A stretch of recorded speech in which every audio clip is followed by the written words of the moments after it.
The most dangerous room in the house is the bathroom.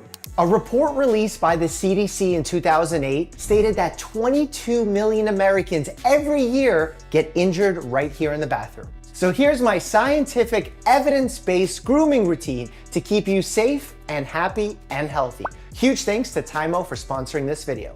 All right, let's get started. Pee whoop. Okay. First things first, we got a shower. And the last time I talked about advice surrounding showers, I got a lot of flack. Not everyone needs to shower every single day. Your whole video smell like hot dog water and wet pennies. Here's the reality. Not everybody needs to shower every single day. And showering with extremely hot water is not great for your skin. It predisposes you to all sorts of rashes, irritations, it dries out your skin. So when we're talking showers, we're talking quick, less than 5 minutes, not incredibly hot, and not necessarily every day.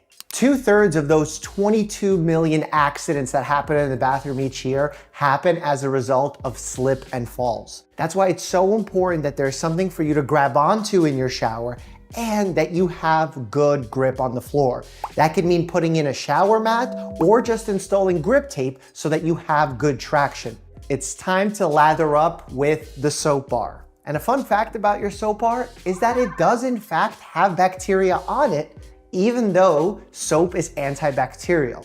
Pretty weird process, but the amount of bacteria found on your soap is pretty limited. There's not enough of it to cause a problem. And the second you start using it, the water runs through it, it cleans off the bacteria, no problem. Now, much like showering, you don't have to shampoo every day. This is of course, unless you have fine hair, live in a humid environment, or are sweating a lot. Otherwise, it's perfectly fine to go a few days without shampooing your head. When you do shampoo, make sure that you clean your scalp well, because part of washing your hair is also washing your scalp. One of the most common shampoo questions I get is about 2-in-1 products, where you have shampoo plus conditioner. Now, unless you're in a pinch, this is not advisable to be used daily. In order to have the conditioner actually stay on after you shampoo, you need the conditioner to be a special formulation to withstand some of that shampoo power, the degreasing power. And as a result, if you use that day in and day out, you can actually have a buildup of grease weighing your hair down, making it look less than optimal.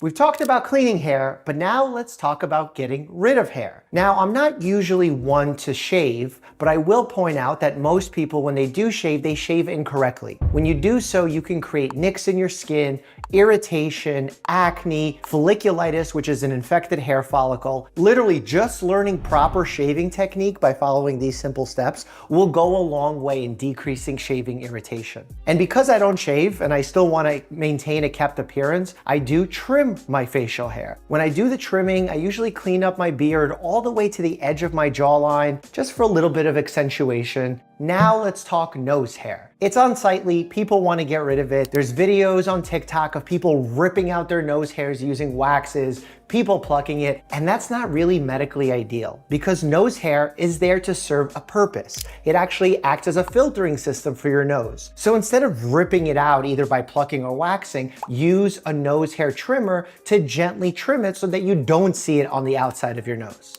Moving on to armpit hair. Most people will make their choice on whether or not they want to have armpit hair based on aesthetics, the way that it looks. For me, the way that I like to think about it is it's there to serve a purpose. Part of that purpose is to decrease friction, especially if you're exercising often. If you're moving your arms, you're swinging them by your sides, having the armpit hair will actually decrease some of that chafing and irritation that can come as a result of jogging. However, there are certain instances where individuals can struggle with their BO or body odor, and in those instances, getting rid of the armpit hair could be beneficial and actually cut down on that smell. Pubic hair, simple solution on this one, trimming is the way to go. We've seen all sorts of medical research, even the ones that I talked about in this video here, about the fact that when you shave, you create openings in skin, and that's a simple way to transmit an STI. Also, we just said it for armpits, friction reduction is important, especially in the nether region. And when you are going to be trimming your hair, use different trimmers for the right task. For example, for my face, I have this Wall facial hair trimmer. So it has sharper edges, it's a little bit cleaner, can get closer to the skin. But then when you're doing your pubic area, you're doing your chest hair, use one that has a skin safety blade like this. Otherwise, you could get really bad cuts, and that will make it a lot more tolerable and safe. I'm someone who tends to sweat a lot, so let's talk about how to stop sweating, or at least for the sweat to be not as smelly. We have two options when it comes to that: antiperspirant and deodorant. The difference between the two is quite simple. Antiperspirant blocks pores, preventing you from sweating, and deodorant actually just kills the bacteria in your armpits and applies a fresh scent so that your sweat doesn't smell. I like to say that there's two types of sweat. You have thermoregulation sweat, where you're trying to cool your body down. And then there is stress sweat, which comes from your apocrine glands. There's more protein, more oil in this type of sweat. So when bacteria begin to consume it, they release a smell that is not incredibly pleasant. And if you happen to be one of those individuals like myself who has hyperhidrosis, sweats intensely, profusely, there's a couple of strategies. One, you can get a clinical strength antiperspirant that ideally you put on the day before, the night before, when your body's at its coolest, so that it does the most effective job at plugging your pores. Another option, kicking into high gear and getting an injection of Botox directly into your axillary or armpit sweat glands. That will shut them down, therefore decreasing sweating. Hair drying is one of the most important parts of a proper grooming routine because you want to do it smart so that you're not damaging your hair. For me, something I do before styling my hair is putting in a light moisturizing cream and thickening spray. We've actually seen through science that when your hair is wet, it's the most susceptible to being damaged. Keeping your scalp damp for a long time can increase the growth of fungus or bacteria. I really recommend towel drying first and then using a moderate heat setting on a blow dryer in order to get it dry, but making sure you're doing it the right way, at least 6 inches apart away from your hair, not direct heat. I recently got the Tymo Air Hype dryer and I really like it because of its incredibly powerful motor. More power in the motor means less drying time, less exposure to heat, less damage to my hair. It's kind of a win-win across the board. It can even penetrate thick hair to dry your scalp and hair quickly. It's powerful enough to dry a full head of long hair in 30 minutes, but my hair isn't that long, so I'm usually done in under 5. Use a moderate heat setting to dry hair gently as to never burn your scalp or fry your hair. Reminder that when you use a traditional dryer, they can heat up while you're using them, which bakes your hair. And hair breakage is most commonly caused by heat damage. The Tymo feels incredibly high end. You have a screen here that pops up the fan speed, the temperature setting. It's very easy to turn on the cool setting. I really like the giant features in the Tymo, like the negative ion built-in system, which actually neutralizes the positive charges in wet hair, therefore decreasing frizz. An underrated feature of the Tymo is the fact that it's incredibly quiet at only 69 decibels. That's a lot better than some of the leading competitors that I've used in the past. I've said time and time again, the less noise you have at high decibels near your ear, the better. Given the quality, the tech, the fact that this works on so many different hair types, it's a great gift for just about anybody. So click the link in the description. You're gonna get a discount. Highly, highly recommend the Tymo Air Hype Blow Dryer. Once my hair is dry, I like to use an Oribe molding paste in order to get it styled. I think this product looked semi-matte, more natural, and it washes out quite easily as well. You don't have any leftover gunk after the shower. Nails are the window to your health. I can't tell you how many times I examine my patient's nails to find a serious health condition going on. Whether it's certain things that point to an autoimmune condition like psoriatic nails, or perhaps a black line on the nails that signifies a melanoma. That's a skin cancer that develops under the nail. It's really important to not only take good care of your nails, but also to speak with your doctor if something happens that's unusual for your nail. Part of my grooming routine is making sure my nails are cut short. It's ideal to do this after the shower shower because your nails are softer then, it's easier to cut them. Fun fact, toenails do grow slower than fingernails, so you can get away with cutting them less often. There are instances, especially if you wear tight-fitting footwear, that you can get an ingrown toenail. Folks do try and make incisions in their skin and their nail to try and treat this. If you're unsure, instead of doing damage, see your doctor, because what we actually do is cut out that part of the nail after numbing the toe, and then we actually destroy the base of the nail where the nail matrix is in order to prevent that part of the nail from regrowing back and causing another problem.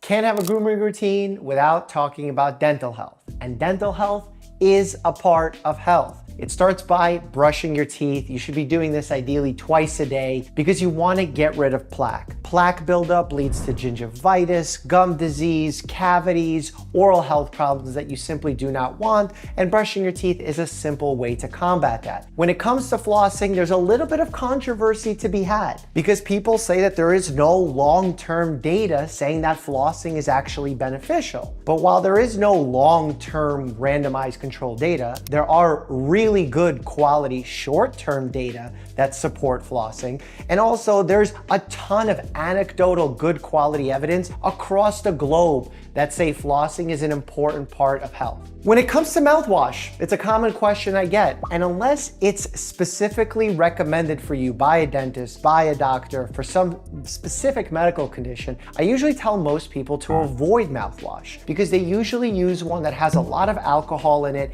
that aims to kill all bacteria in the mouth. But remember, part of your microbiome is probiotic, meaning it's good bacteria and you don't want to kill it. If you brush your teeth and you floss, you should have a healthy smelling mouth. If you don't, then you should be speaking to your doctor about other causes that can cause bad breath or halitosis, like acid reflux. That's a surprising one most people don't know about. It's probably pretty shocking to you that I even have these in my home, but Q-tips have a wide variety of uses that I actually enjoy. The place where I would tell you not to put these is inside your ear.